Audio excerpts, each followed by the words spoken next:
Tonight we have a story about a controversial treatment for cancer invented by a Winnipeg doctor. It's not new. In fact, Dr. John Davidson used it on hundreds of patients decades ago. What is new is that some 50 years after the doctor's death, more than half a century after his theories were dismissed as quackery, scientists are rekindling the flame of his research. With more on the legendary cancer doctor, here's CTV's medical specialist, Avis Favreau.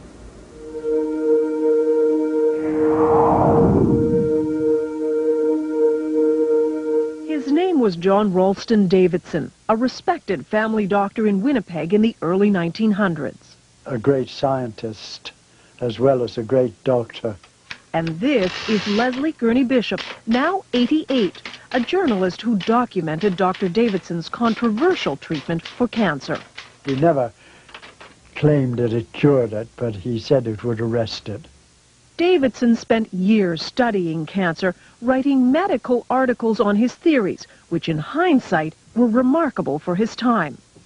The doctor described cancer as a dietary deficiency, so he added generous amounts of vitamins to the patient's diet.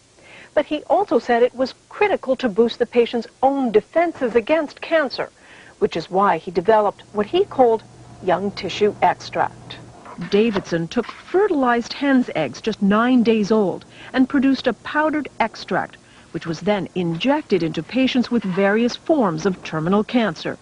Like this boy, diagnosed with lymphatic cancer, notes show that with surgery, vitamins, and the extract, he returned to normal health.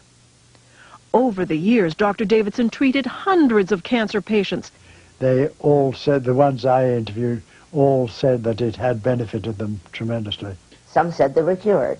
Ruth Burke's father was one of Davidson's more famous patients. Harry Leader, the Member of Parliament for Portage-la Prairie, had been diagnosed with terminal bowel cancer by the Mayo Clinic in the U.S. But under Davidson's treatment, he improved. It was controversial scientifically, but that really didn't affect Dad. He believed in it.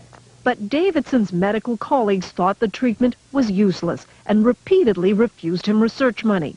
It's as though they'd been instructed by somebody, well, just tear him up, just tear him up. And they did.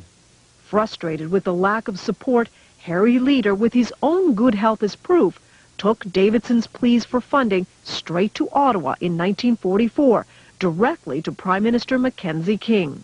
He never wanted any publicity from this. He simply wanted help for this man whom he felt could help humanity.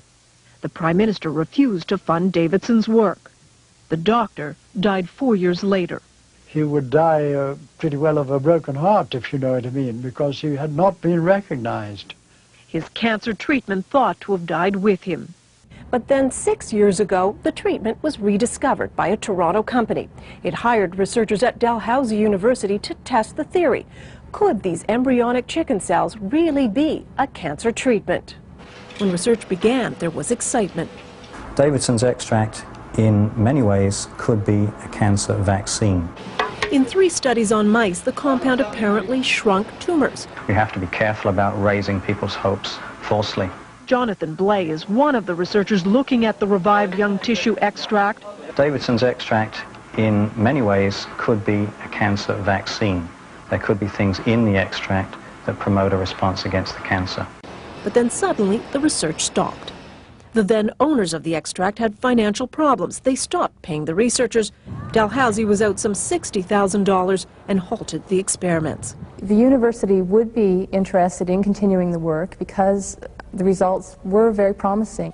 But for nearly 5 years now, the capsules have simply laid on the shelf. One could easily walk away from and say to heck with it. But would we be leaving behind something that could potentially have significant impact for large numbers of people? But if there are no takers soon, the venture will die. A darn shame, says Dr. Bain, because we still won't have the answer. Was Dr. Davidson right? But if Dr. Davidson's extract does show the power to combat cancer, this could be not only one of the great human victories in overcoming disease, but it could also be one of the great human tragedies. A tragedy because for the last 50 years, a possible cancer treatment, and its pioneer were forgotten.